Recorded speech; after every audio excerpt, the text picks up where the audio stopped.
কিয়ামতের দিনে হিসাব নিকাশের পরে জান্নাতীরা যখন জান্নাতে পৌঁছে যাবে, জাহান্নামীরা যখন জাহান্নামে পৌঁছে যাবে, আল্লাহ তাআলা ফেরেশতাদেরকে বারবার ডাক দিয়া বলবেন, জাহান্নামের সরদার মালিক, 100 বছর হয়ে যাচ্ছে জাহান্নামের দরওয়াজা বন্ধ করে দিয়েছি, তুমি খুঁজে দেখো না জাহান্নামের ভিতরে আমার কোনো বান্দা আছেনি, যার ভিতর ঈমান ছিল, যার ভিতর ঈমান ছিল এমন কোন বান্দা আছে কিনা একটু দেখো। ফেরেশতা খুঁজতে থাকবে, জাহান্নামে কোথাও খুঁজে পাবেন আল্লাহ নাই, কাউকে খুঁজে পাচ্ছি না। আল্লাহ তাআলা বলবেন আবার দেখো। ফেরেশতা খুঁজতে খুঁজতে জাহান্নামের একেবারে নিচে গিয়ে, একেবারে নিচে, যার নিচে আর কিছু না এমন জায়গায় গিয়ে দেখবেন দুটা পাথরের চিপায় একটা রূহ পড়ে চিৎকার করে শুধু বলছে, ইয়া হান্নান, ইয়া হান্নান, ইয়া মান্নান, ইয়া হান্নান, ইয়া মান্নান। দুটা পাথরের চিপায় পড়ে চিৎকার করে ডাক দিচ্ছে জাহান্নামের নিচে। ফেরেশতা আল্লাহ তাআলাকে ডাক দিয়ে বলছেন, আল্লাহ তাআলা একটা রূহ চিৎকার করে করে ডাকছে। আল্লাহ বলবেন, এর অন্তরের ভিতরে সরিষার দানা পরিমাণ ঈমান ছিল, গুনাহ করেছে, নাফরমানি করেছে, আমার হক নষ্ট করেছে, আমি ক্ষমা করে দিয়েছি, তোমরা আমার বান্দাকে উঠাও, আমার বান্দাটাকে জাহান্নামের অতল গহ্বর থেকে উঠাইয়া জীবন নদীতে গোসল করাইয়া, পাক সাফ করাইয়া, হায়াতের সাগরে গোসল করাইয়া আমার বান্দাকে তোমরা জান্নাতের দিকে নিয়ে যাও। ওই সময় আল্লাহর বান্দা ডাক দিয়া বলবে, আল্লাহ তাআলা আমি আপনার জান্নাত চাই না, আপনি আমাকে জান্নাত দিবেন বলেছেন, আমি জান্নাত চাই না, আমাকে জাহান্নাম থেকে উঠাইয়া জাহান্নামের গর্তের পারে আমাকে রেখে দেন, জাহান্নামের গেট পর্যন্ত বসাইয়া দেন, আমাকে আর কিছু করা লাগবে না। আল্লাহ রাব্বুল ইজ্জতুল জালাল জানতে চাইলেন, গোলাম দীর্ঘ বৎসর থেকে আমার কাছে শুধু চিল্লাচ্ছ আর ডাকতেছো, কোনো জিনিস জীবনে আর চাইবা না, তোমাকে জাহান্নাম থেকে উঠাইয়া দিলে আর কোনো জিনিস চাইবা না, ও বান্দা তোমাকে কি জাহান্নামের উপরে উঠাইয়া দিলে চলবে? বান্দা জাহান্নামের উপরে উঠে গিয়েছে, ফেরেশতারা তাকে রেখে দিয়েছেন দীর্ঘদিন, এভাবেই চলে যাচ্ছে, আবার চিৎকার করে কান্না করবে আর বলবে, আল্লাহ তাআলা ও মুনিব, আপনি দয়া করে জাহান্নামের নিচ থেকে আমাকে উঠালেন, জাহান্নামের গেট পর্যন্ত বসায় রেখে দিয়েছেন। আল্লাহ তাআলা ওখান থেকে জান্নাতের গেট দেখা যায়, জান্নাতের ভিতরে তোমার বান্দারা ঘুরে আমি দেখতে পাই। আল্লাহ তোমার কাছে জীবনে আর কিছুই চাইব না, তুমি কি আমাকে একটু জান্নাতের গেটের কাছাকাছি নিয়ে দেবা, আমাকে তুমি জান্নাতের কাছ পর্যন্ত পৌঁছায়া দাও, আমি ওখানে বসে বসে বসে বসে বাকি সময়টুকুন কাটাইয়া দিতে চাই। আল্লাহ তাআলা বলবেন, বান্দারে এটাই কিন্তু তোমার চাওয়া শেষ, আর চাইতে পারবা না, তোমার অন্তরের ভিতরে সরিষার দানা পরিমাণ নেক আমল ছিল, রব তোমাকে জাহান্নাম থেকে উঠে দিয়েছি, এরপরে তুমি চাইলা জান্নাতের কাছাকাছি গেট পর্যন্ত পৌঁছে দিলাম, যাও। ওখানে তাকে পৌঁছে দেওয়া হলো। জান্নাতের গেট যখন খুলে দেওয়া হয়, জান্নাতের নিয়ামতের সুবাসগুলা তার বডিতে লাগে। আল্লাহু আকবার বলেন। তার বডিতে জান্নাতের সুবাস লাগতে থাকে, জান্নাতের নিয়ামতগুলা লেগে যায়। জান্নাতের ভিতরে তাকায়া দেখে তার কত বন্ধু দুনিয়ার জমিনে ঠিক মতো সালাত পড়েছে, সে ঠাট্টা বিদ্রুপ করেছে, সে তার পাশের দোকানি নামাজ পড়ার কারণে আজকে জান্নাতি। তার ঘরের পাশের লোকটা গরিব ছিল, 3 বেলা খেতে পারতো না, আজকে জান্নাতি। আর তিনি দুনিয়ার জমিনে কোটি টাকার দালানে ঘুমাইছেন, আজকে জাহান্নামী। তাকাইয়া দেখতেছে কত গরিব মানুষ জান্নাতে ঘুরে, তার সহপাঠী কত বিজনেসম্যান জান্নাতে ঘুরে, সে জাহান্নাম থেকে উঠে আসছে, জান্নাতের গেটে বসে বসে কান্দে। আল্লাহ রাব্বুল ইজ্জত ওয়াল জালাল ডাক দিয়া বলছেন, বান্দা এবার কান্না করো, ব্যাপার কি? গোলাম ডাক দিয়া বলছে, আল্লাহ তাআলা আমি কান্না করি শুধু আপনার জন্যে, আমার জন্যে কান্না করো কেন? আয় আল্লাহ তাআলা এই জন্যে কান্না করি, আমি তো গুনাহগার, আপনার নাম তো আজিজুল গফফার। আয় আল্লাহ তাআলা আপনি আমাকে জাহান্নাম থেকে উঠিয়ে দিয়েছেন, জান্নাতের গেট পর্যন্ত পৌঁছে দিয়েছেন। আয় আল্লাহ তাআলা এত কিছু আপনি আমাকে করে দিয়েছেন, আমি জীবনে আর কোনো জিনিস চাইব না। আল্লাহ রাব্বুল ইজ্জত ওয়াল জালাল বলছেন, তুমি তো বারবার বলতো চাইবা না, আবার চাও। এবার বান্দা বলছে, আল্লাহ তাআলা আমি তো গোলাম, আমি তো বারবার ওয়াদা ভঙ্গ করতে পারি, আমি তো গুনাহ করতেই পারি, আমি কথা বলে কথা না রাখতে পারি, কিন্তু সৃষ্টির মধ্যে একমাত্র যিনি আমাদের রব, আর পুরা দুনিয়া তার সৃষ্টি, রব কাউকে কোনো ওয়াদা দিলে সেই ওয়াদাকে ভেঙে দেয় না।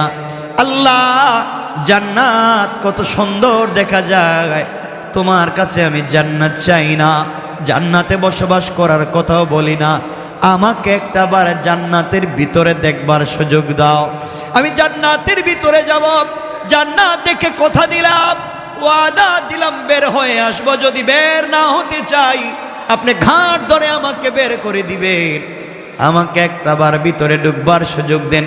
আল্লাহ বললেন, বান্দারে এবারই কথা শেষ। কয় আল্লাহ আমিও তোমার কসম খায় বললাম এবারই কথা শেষ। সুবহানাল্লাহ বলবেন। আল্লাহ বলেন এবারই কথা শেষ, আর কোনো জিনিস চাইতে পারবে না, ঢুকলেই বের হওয়া লাগবে।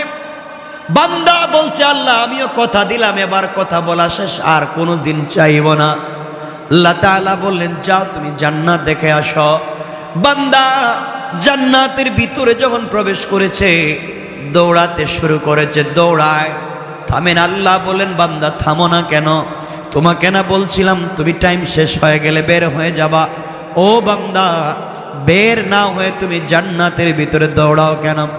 এবার বান্দা দাঁড়িয়ে গিয়েছে, আর ডাক দিয়ে বলছে, আল্লাহ আপনার সঙ্গে আমি কিছু কথা বলতে চাই। আল্লাহ বললেন, কি কথা বলতে চাও বলো। আল্লাহ তাআলার কাছে বান্দা বলছে, আল্লাহ আপনার কাছে আমি জানতে চাই, আপনি যদি কাউকে কোনো জিনিস দান করেন তাহলে আপনি কি কোনো দিন ফিরিয়ে নিতে পারেন? আপনার কি কোনো জিনিসের কমতি আছে নাকি? আপনি কি এমন আল্লাহ, আপনি কি কাউকে কিছু দিলে ফিরে আনেন? দুনিয়ার মানুষ কিছু দিলে ফিরিয়ে নিতে পারে, খোটা দিতে পারে, আপনি তো এমন আল্লাহ না, কাউকে কোনো জিনিস দিলে ফিরিয়ে নিতে পারেন না। আপনি কোরআনে কারিমের ভিতরে বলেছেন, কাউকে যদি আপনি জান্নাতে প্রবেশ করান আর জীবনে বের করবেন না, আমাকে যেহেতু ঢুকাইয়া দিয়েছেন, আপনি কেমনে আমাকে বের করতে চান? তাহলে তো ওয়াদা ঠিক থাকবে না। আল্লাহ রাব্বুল ইজ্জত ওয়াল জালালের রহমতের সাগরে জোশ উঠে গিয়েছে। আল্লাহ বললেন, বান্দা তোমাকে বের করতে চাই না, তুমি বলো কেমন জান্নাত চাও, যেই জান্নাত চোখে দেখা যায় তার চাইতে 10 গুণ বড় জান্নাত তোমাকে দিতে চাই। আমি বুঝাতে চাইলাম, দুনিয়ার জমিনে আপনি যত অন্যায় করেন না, ফরমানি করেন, রব চাইলে ক্ষমা করে দিয়ে জান্নাত দিতে পারে। কিন্তু আল্লাহ বলেছেন, বান্দা 2টা গুনাহ যদি কোনোভাবে করো আমি ক্ষমা করব না। 2 গুনাহ করলে আল্লাহ তাআলা বলেছেন ক্ষমা করবেন না, বাকি সব তিনি ক্ষমা করে দিতে পারেন। 1 নাম্বার গুনাহ হলো বান্দার হক। বান্দার হক যদি আপনি নষ্ট করেন, বান্দাকে যদি আপনি কোনোভাবে কষ্ট দেন, লেনদেন করেন, টাকা পয়সা মেরে খান, জায়গা জমিতে ভুলভাল দলিল করেন, কারো জায়গা ইচ্ছা মতো দখল করেন, মানুষকে কষ্ট দেন, মানুষের রাস্তা বন্ধ করেন, সারাদিন চিন্তায় থাকেন কেমনে মানুষকে কষ্ট দিবেন, সারাদিন পরামর্শ করেন কেমনে অমুককে তমুককে কষ্ট দেওয়া যায়। দুনিয়ার জমিনে কোনোভাবে যদি আপনার কাছ থেকে সরিষার দানা পরিমাণ কোনো বনি আদম কষ্ট পায়, আল্লাহ তাআলা বলছেন আমি ক্ষমা করব না। এই বিচার আমার কাছে নাই। সে বদলা যদি নিতে চায়, সে ক্ষমা না করা পর্যন্ত আমি তোমাকে ক্ষমা করব না। ও বান্দা, তুমি যদি 1000 কোটি টাকা দান করো, শত শত মসজিদ বানাইয়া দেও, 1000 বার আমার ঘর তওয়াফ করতে যাও, আর সরিষার দানে পরিমাণ বান্দার হক থাকে, আমি কিন্তু ক্ষমা করতে পারবো না। সুতরাং দুনিয়ার জমিন থেকে জান্নাত পর্যন্ত যেতে হলে 1 নম্বরে বান্দার হক থেকে নিজেকে বাঁচিয়ে রাখতে হবে। কথা বলেন না কেন? বান্দার হক নষ্ট করা যাবে না, বান্দাকে কোনোভাবে কষ্ট দেওয়া যাবে না, মানুষকে কোনোভাবে কষ্ট দেওয়া যাবে না, টাকা খায়া গ্রামের বিচার করা যাবে না, জায়গা জমি দখল করা যাবে না, ভাই বোনকে ঠকানো যাবে না, মা বাপকে ঠকানো যাবে না, স্ত্রী সন্তানকে ঠকানো যাবে না, আত্মীয় স্বজনকে ঠকানো যাবে না। যার যে হক আছে হক আপনি পৌঁছে দিবেন। কারো উপকার করতে না পারেন, ক্ষতি করতে যাবেন না। কারণ বান্দা, আল্লাহ তাআলা বলে দিয়েছেন, বান্দার যখন হক নষ্ট করা হয়, যে হক নষ্ট করে তার নাম জালেম, যার হক নষ্ট হয় তার নাম মাজলুম। আর আল্লাহ রাব্বুল ইজ্জত ওয়াল জালাল বলে দিয়েছেন, কিয়ামতের দিন কোন জালেমের দিকে আমি তাকাবো না, কোন জালেমের কথাও শুনবো না, আর মাজলুম যে হবে তার হিসাব নিব না, বিনা হিসাবে জান্নাত দিতে চাই। সুবহানাল্লাহ, জুড়ে বলেন। এই জন্য দুনিয়ার জমিনে চলার পথে আমরা যদি ঠকে যাই, কেউ যদি আমাদেরকে কষ্ট দিয়ে থাকে, আমাদের হক নষ্ট করে থাকে, আমাদের জায়গা জমি দখল করে থাকে, আমাদের টাকা পয়সা মেরে খেয়ে থাকে, আমাদেরকে কষ্ট দিয়ে থাকে, সুযোগ থাকলে ক্ষমা করে দিবেন। হয়তো আল্লাহ আপনাকে বড় করে দিবেন, কিয়ামতের দিন হয়তো আপনি তাকে ক্ষমা করবেন না। আপনাকে যদি কেউ কষ্ট দেয় আর আপনি যদি মাজলুম হয়ে যান, গভীর রাত্রে হাত উঠে চুপ থেকে পানি ছেড়ে দেন। আল্লাহ রাব্বুল ইজ্জত ওয়াল জালাল বলেছেন, কোন জিনিস দিয়া আমার তখতে তৌসকে, আমার আরশে আজিমকে কাঁপানো যায় না, কিন্তু মাজলুমের চোখ থেকে 1 ফোঁটা পানি পড়ে গেলে আমার পুরো আরশ যেন কেঁপে যায়। এই জন্য 1 নম্বর, কোনোভাবে কোনো কৌশলে কোনোভাবে বান্দার হক নষ্ট করা যাবে না। যার যত হক আছে, যার যত প্রাপ্য আছে তাকে পৌঁছে দেওয়া লাগবে ইনশাআল্লাহ। সবাই বললেন না? যার যে প্রাপ্য আছে পৌঁছে দিবেন, হক নষ্ট করবেন না। আপনি বড় মানুষ, আপনি এলাকার বড় মানুষ, আপনি বাড়ির বড় ভাই, আপনি জায়গা জমি নিজের নামে নামজারি করালেন, প্রিন্ট করালেন, দলিল করলেন, বুয়া বানালেন, আপনি জায়গা জমি দখল করলেন, সব বাড়িতে থাকবে, সব দুনিয়ায় থাকবে, আপনাকে কিয়ামতের দিন হিসাব দেওয়া লাগবে। এই জন্যে এগুলা সব ভুলে যান, মানুষকে কষ্ট দেওয়া যাবে না। আজকাল গ্রামগঞ্জে দেখবেন মানুষকে, বা ঢাকা শহরেও দেখবেন মানুষকে যারা কষ্ট দেয়, মানুষের হক যারা মেরে খায়, ইন্তেকালের সময় কিন্তু তাদের বহুত কষ্ট হয়। কথা বলো, এটা বহুত কষ্ট। মানুষের হক নষ্ট করলে মরার সময় কষ্ট হবে। তাহলে 1 নম্বর, বান্দার হক নষ্ট করা যাবে, বলেন না যাবে। 2 নম্বর, শিরিক করা যাবে। আল্লাহ রাব্বুল ইজ্জত ওয়াল জালাল বলেছেন, ইন্নাহু মাইয়ুশরিক বিল্লাহ ফাকাদ হারামাল্লাহু আলাইহিল জান্নাহ ওয়া মাওয়াহুন নার। আল্লাহ রাব্বুল ইজ্জত ওয়াল জালাল বলে দিয়েছেন, যারা আমি আল্লাহর সঙ্গে শরীক করলো, হারামাল্লাহু আলাইহিল জান্নাহ, তার জন্য জান্নাত একেবারে হারাম। ওয়া মাওয়াহুন নার, তার অরিজিনাল ঠিকানা জাহান্নাম। ওয়া মা লিয-যালিমিনা মিন আনসার, কিয়ামতের দিনে কেউ তাকে সাহায্য করতে পারবে না। তাহলে বোঝা গেল, শিরিক করলে অরিজিনাল ঠিকানা জাহান্নাম, পাবলিকের হক মেরে খাইলে অরিজিনাল ঠিকানা, বলেন কেউ মাফ দিবে? কেউ মাফ করাবে? আল্লাহ মাফ দিবেন? শিরিক মাফ হবে না। মানুষের হক মাফ হবে, মাফ করাতে চাইলে দুনিয়ায় মৃত্যুর আগে যার হক নষ্ট করছেন তার হক তাকে পৌঁছে দেন। আপনারা মনে করছেন আস্তাগফিরুল্লাহ আস্তাগফিরুল্লাহ আস্তাগফিরুল্লাহ, এটার নাম মনে হয় তওবা। এটা তো ভুয়া জিনিস। পাবলিক রে মাইরা খাইয়া সারাদিন আস্তাগফিরুল্লাহ বলি, পাবলিক রে ঠকাইয়া রাত দিন আস্তাগফিরুল্লাহ বলার মধ্যে কোনো সওয়াব, বলেন কোনো সওয়াব? তওবা হচ্ছে যার যে হক তার কাছে হক পৌঁছে দেওয়া, এটার নাম তওবা। কথা বুঝতে পেরেছেন? এজন্য যারা কলেজে পড়েন, ইউনিভার্সিটিতে পড়েন, আপনি ইউনিভার্সিটির কাছাকাছি কত ক্যান্টিন আছে, আপনি কত সিঙ্গারা সমোসা খাইছেন, কত রং চা খাইছেন। আঙ্কেল বিল দিমুনে, এই যে দিমুনে বলছিলেন আর নাই, হয় না এগুলা? আমরাও তো পড়ে আসছি। বিকালে নাস্তার টাইমে চা খাইছেন দিমুনে, আগামী মাসে আব্বা টাকা পাঠাইলে কই? হয়তো আপনি এখান থেকে চলে গিয়েছেন, অন্য জায়গায় চাকরি নিয়েছেন, আপনি সব ভুলে গিয়েছেন, হয় না এগুলা?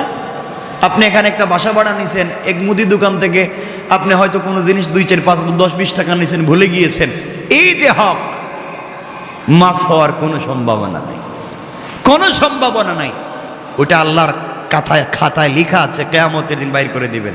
বলবেন ইকরা কিতাবাকা, পড়ো তোমার এই কিতাব, কাফা বিনাফসিকাল ইয়াওমা আলাইকা হাসিবা। যা করে আসছিলা পিছনে, এই যে দিলাম, পড়ে পড়ে দেখো ঠিক আছে নি। এখন ওই সিঙ্গারা সমোসার হিসাব দেওয়া লাগবে, ওই রংচার হিসাব দেওয়া লাগবে। এজন্যে আমরা এগুলো দেখবো। আমরা চাকরির সুবাদে বিভিন্ন জায়গায় বসি, আমরা ঋণ করি, আমরা টাকা পয়সা দোকান থেকে কিছু খাই, হয়তো টাকা দেই না। এরপরে দেখবেন রিক্সাওয়ালারে আমরা ভাঙতি দেওয়ার সময় বলি, ভাই এই টাকাটা নেন, 2 টাকা ভাঙতি নাই অন্য দিন। আচ্ছা, অন্য দিন কি রিক্সাওয়ালারে পাওয়ার সম্ভাবনা আছে? তো বলেন তো, আপনারা তো বলেনি যে অন্য দিন যদি দিমুনে বাড়াইয়া, বলেন না কথাগুলো অনেকে? অন্য দিন দিবেন বাড়াইয়া, তো অন্য দিন পাইলে না এনে দিবেন। এটা করবেন না। পাবলিকের হক বড় সেন্সিটিভ ব্যাপার। কোনো তাহাজ্জুদে কাজ হবে না, কোনো সাজদায় কাজ হবে না, কোনোভাবেই কাজ হবে না। এগুলো মাফ নিতে হয়। এজন্যে আল্লাহর ওয়াস্তে আমরা কোনোভাবেই বান্দার হক নষ্ট করব, সবাই বলেন না, নষ্ট করব, শিরিক করব। এই 2টা জিনিস মাথায় রাখবেন। আল্লাহ রসুল বলছেন, তোমরা আমাকে 2 জিনিসের গ্যারান্টি দাও। এই হাদিসে আল্লাহ রসুল বলছেন, তোমরা আমাকে 2 জিনিসের গ্যারান্টি দাও। একটা হচ্ছে বান্দার হক মেরে খাবা না, আল্লাহর সঙ্গে শিরিক করবা না, আমি তোমাদেরকে জান্নাতের গ্যারান্টি দিলাম। অন্য হাদিসে বলেছেন, তোমরা তোমাদের মুখকে হেফাজত করো, লজ্জাস্থানের হেফাজত করো, আমি তোমাদেরকে জান্নাতের গ্যারান্টি দিলাম। তে আমরা এখানে শুধু আমি এতটুকুন বলছি, আমরা বান্দার হক নষ্ট করব না, আর কথা বলেন না, শিরিক বুঝেন তো? আল্লাহর সাথে শরিক করা, অংশীদার বানানো, মত মনে করা, আমরা এগুলো করব না। দোকান না খুললে পেট চলবে না, ছেলে বিদেশ থেকে টাকা না পাঠালে আমার চলবে না। তো ছেলে যখন বিদেশে ছিল না, চলতো না আপনার? কথা বলেন না কেন? দোকান যখন বন্ধ ছিল, চলে নাই আপনার? তো এই ছোটখাটো কথাও শিরিক হয়ে যায়। মানে রাখবেন, এগুলার থেকেও আমাকে বাঁচতে হবে। শিরিক ফি জাত, শিরিক ফি সিফাত, শিরিক ফিল আমল। আমলি শিরিক থেকে বাঁচতে হবে, জাতি শিরিক থেকে বাঁচতে হবে, সিফাতে শিরিক থেকে বাঁচতে হবে ইনশাআল্লাহ। কয় জিনিস? আজকের পুরো আলোচনা থেকে আমরা বাঁচবো কয় জিনিস থেকে? 1, বান্দার নষ্ট করা যাবে। 2, শিরিক করা যাবে। আপনি নামাজ পড়েননি, আল্লাহর কাছে জবাব দিবেন। রোজা রাখেননি, আল্লাহর কাছে জবাব দিবেন। হজ করেননি, আল্লাহর কাছে জবাব দিবেন। আল্লাহ চাইলে ক্ষমা তো করে দিতে পারেন। একজন রোজা রাখে নাই, হজ করে নাই, যাকাত দেয় নাই, কুরবানি করে নাই, কিচ্ছু করে নাই, কিন্তু মরার আগে হয়তো এমন ছোট 1 সেকেন্ডের কোনো একটা আমল করছে, আল্লাহর কাছে এটা ভাল লাগছে। এই আমলটুকু আল্লাহর কাছে ভাল লাগছে, আল্লাহ তার জিন্দগির পুরো আমল নামার গুনাহকে মিটাইয়া দিবেন। ইল্লা শিরিক করলে ওটা থাকবে, ওটা মিটবে না। পাবলিকের হক নষ্ট করলে ওটা থাকবে, ওটা মিটবে না। এজন্য আমরা এই 2 জিনিস থেকে নিজেকে বাঁচাবো। সবাই বলেন ইনশাআল্লাহ। আল্লাহ আমাদের কবুল করো, আমিন। হযরত নূহ আলাইহিস সালাম আল্লাহর কাছে বলতে চাইলেন, আল্লাহ আমিও তোমার কাছে চাই, আমার উম্মতেরা যারা এত কিছু করবার পরে এত ভালোবাসা, এত দোয়া, এত নসিহত, এত উত্তম ব্যবহার, এত দিন তাদেরকে এতদিন ওয়াজ নসিহত এত কিছুর পরেও ভালো লাইনে আসে নাই, এরপরে আমারে খুঁচায়, মাফ করে দিলাম, আপনারে গালি দে, আপনারে মারতে চায়, আপনার বিরুদ্ধে যুদ্ধ করতে চায়, রাত দিন শিরিক করে একজন আর একজনকে ঠকায়, তাদের কাছে শিরিকও আছে, বান্দার হকও নষ্ট করার জিনিস আছে। আল্লাহ এই দুই জিনিস দিয়ে তারা ভরে গিয়েছে, এদেরকে তুমি দুনিয়ার জমিনে রেহাই দিবেন? কে দোয়া করছেন?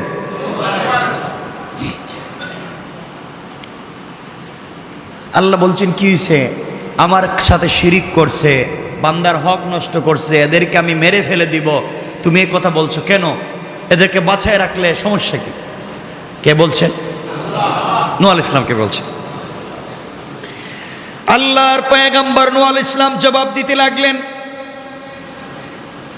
ইন্নাকা ইন তাযারহুম ইউদিল্লু ইবাদাকা ওয়ালা ইয়ালিদু ইল্লা ফাজিরান কাফফারা। আয় আল্লাহ তাআলা, আপনি আমি নূহকে ভালো করেই চিনেন, আমি রাগ বশত কষ্ট পেয়ে কথা বলছি না, রাগ করে বলছি না তাদেরকে ধ্বংস করে দেন।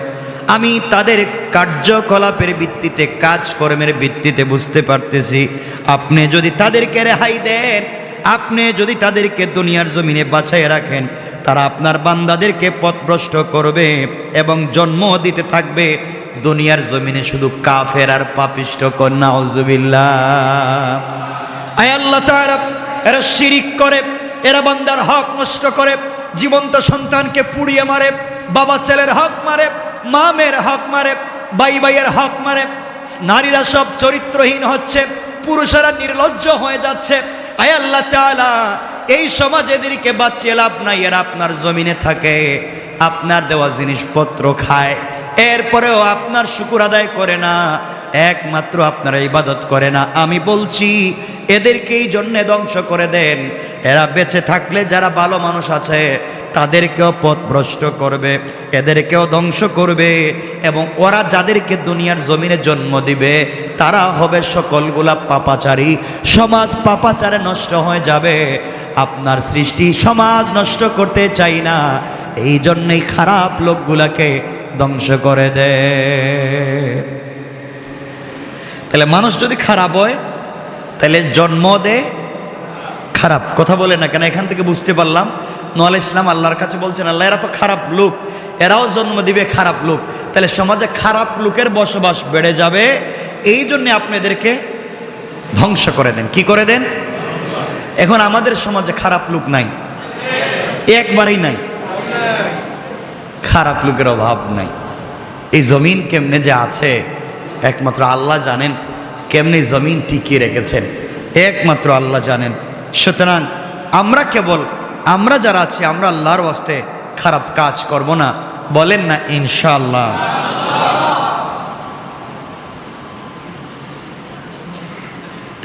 এরপরে হযরত নূহ আলাইহিস সালাম বলছেন, আল্লাহ আমি যে বললাম সবগুলারে ধ্বংস করে দেন, তাই বলে যদি একবারে ভালো মানুষের ধ্বংস করতে শুরু করেন, আমি যে বলছি সবগুলারে মাইরে ফেলাম, এখন যদি এর ভিতর দিয়ে ভালো মানুষও বিপদে পড়ে যায় তাইলে তো ঝামেলা। হযরত নূহ আলাইহিস সালাম আবার আল্লাহর কাছে দোয়া করলেন, আল্লাহর কাছে দোয়া করে বলছেন, আল্লাহ তাআলা রব্বি গফিরলি ওয়া লিওয়ালিদাইয়া ওয়া লিমান দাখালা বাইতিয়া মুমিনান ওয়া লিল মুমিনিনা ওয়াল মুমিনাতি ওয়ালা তাজিদিজ জালিমিনা ইল্লা তাবারা।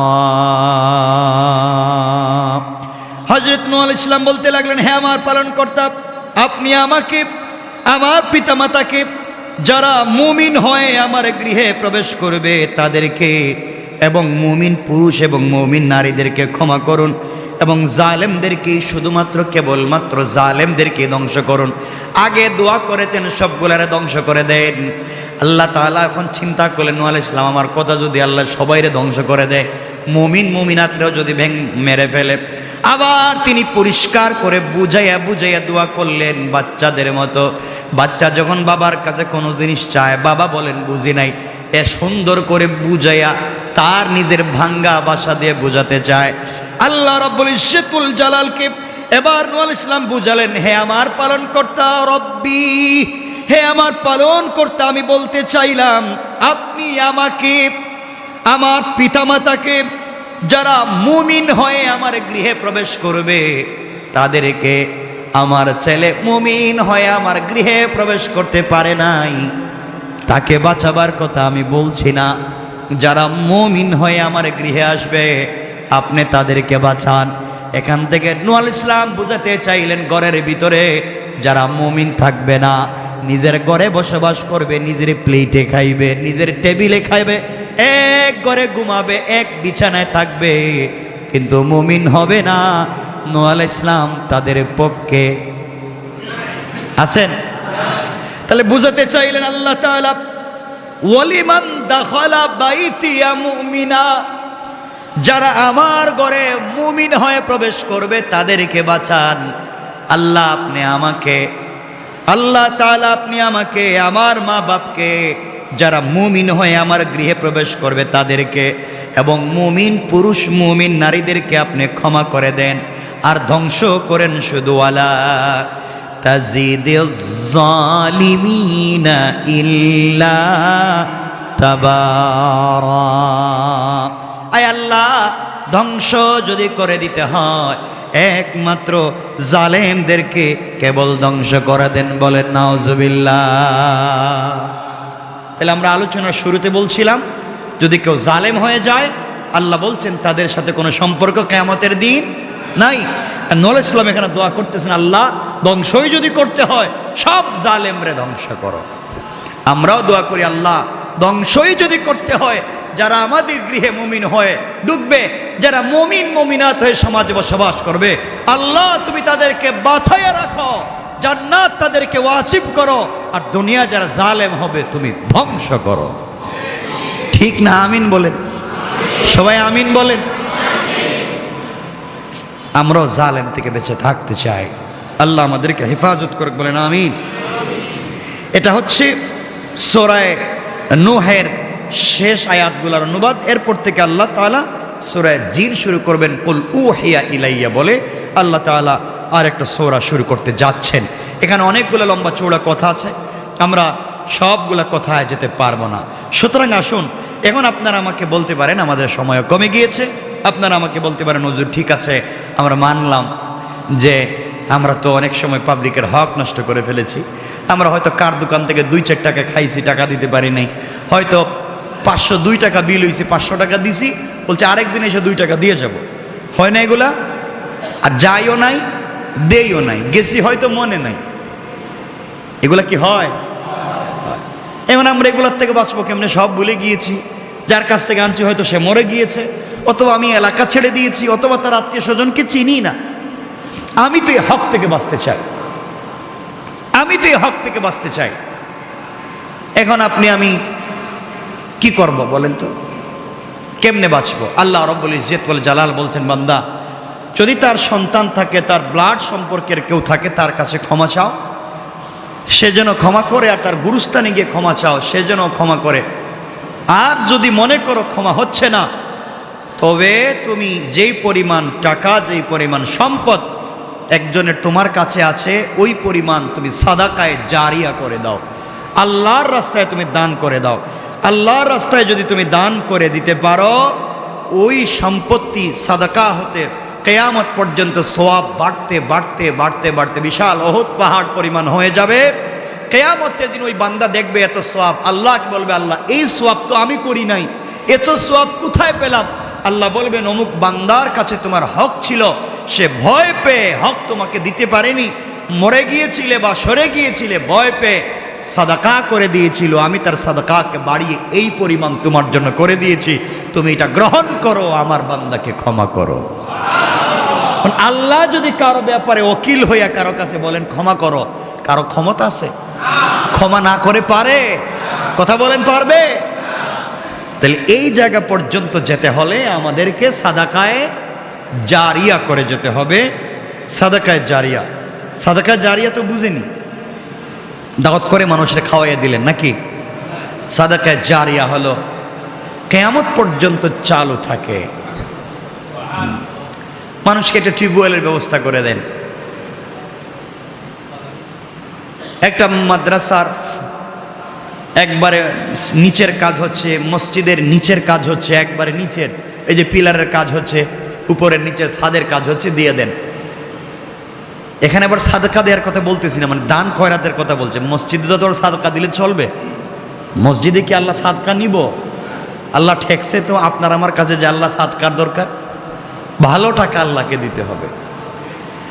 মাদ্রাসায় আপনি সাদাকাত টাকা দান করে দিলেন, মাদ্রাসায় নিচের কাজ হচ্ছে, একটা টিউবওয়েলের কাজ হচ্ছে, অথবা কোনো মাদ্রাসায় হাদিসের কিতাব বুখারী, মুসলিম, তিরমিজি দিয়ে দিলেন। ওই কিতাবগুলো ছাত্ররা কিয়ামত পর্যন্ত পড়বে, কারণ এবছর যারা পড়ছে এরা চলে যাবে, পরের বছর যারা আসবে এরা পড়বে, পরের বছর যারা আসবে এরা পড়বে, এবার কিয়ামত পর্যন্ত পড়তে থাকবে, আর সওয়াব অ্যাকাউন্টে জমা হতে থাকবে, আর এই সওয়াবের মাধ্যমে আপনি আমি বেঁচে যাব ইনশাআল্লাহ। একটা বাচ্চাকে হাফেজ বানাইয়া যান। আপনি আমি নিজের বাচ্চাকে হাফেজ বানাতে পারলাম না, আমরা অন্যের বাচ্চাকে হাফেজ বানাবো নিজের টাকায়, এটা নাম সাদকায়ে জারিয়া। কথা বুঝতে পেরেছেন? অন্যের বাচ্চাকে হাফেজ বানিয়ে যাব। একটা মাদ্রাসায় কাজ করে দিয়ে গেলাম, এতিমখানায় দিয়ে গেলাম, মানে দাতব্য সংস্থাগুলোতে যেখানে দিলে হয় এমন জায়গায় আমরা দান করলাম। বিশেষ করে টিউবওয়েল, পানির ব্যবস্থা করলাম, মানুষের রাস্তাঘাটের ব্যবস্থা করলাম, রাস্তায় ফলের গাছ লাগাই দিলাম। কথা বুঝতে পেরেছেন? এগুলো হচ্ছে সাদাকায়ে জারিয়া। একজন গরিব মানুষ, ঘরে থাকবার জায়গা নেই, তার একটা ঘর বানাবার ব্যবস্থা করে দিলেন। একজন মানুষ ক্যান্সারে আক্রান্ত, বড় রোগে আক্রান্ত, হসপিটালে ভর্তি, টাকা পয়সা নেই, তারা একটু সহযোগিতা করলেন। কথা কি বুঝতে পেরেছেন আপনারা? এগুলো আপনারা দিবেন। এগুলা দিলে হবে কি, হজরতে আলী রাদিয়াল্লাহু তাআলা আনহু বারবার বলতেন, এই দুনিয়ার জমিনে আমি এক সময় না খেয়ে থাকতাম, এই দুনিয়ার জমিনে একসময় আমি না খেয়ে থাকতাম, আমার খাবার ছিল না। আর হজরতে আলী রাদিয়াল্লাহু তাআলা আনহু বলেন যে এই সমাজে এমন হয়েছে যে আমি এই দুনিয়ার জমিনে প্রত্যেক মাসে 4000 দিনার দিরহাম দান করার মতো তৌফিক আল্লাহ আমাকে এখন দিয়েছেন। কেমনে দিলেন ওগুলো আমরা আগামী সপ্তাহে আলোচনা করব, যদি আল্লাহ আমাদেরকে সুযোগ দেন, তৌফিক দেন। এজন্য আমরা সুযোগ বুঝে আমরা দান খয়রাত করব ইনশাআল্লাহ। বলেন না ইনশাআল্লাহ? যে যেভাবে পারেন দান খয়রাত করবেন, সাদাকা করবেন, নিজেকে বাঁচাবার চেষ্টা করবেন। কারণ ভুল তো মানুষের হয়, কখন কার হক কোন দিকে কেমনে চলে আসছে বলতে পারেন না। আর জানাশোনা থাকলে মানুষের হক মানুষকে দিয়ে দিবেন, আর বেশি বেশি করে তওবা করবেন, ইস্তেগফার করবেন, শিরিক থেকে বাঁচবার চেষ্টা করবেন। আল্লাহ তাআলা আমাদের সবাইকে কবুল করুক। সবাই বলেন আমিন।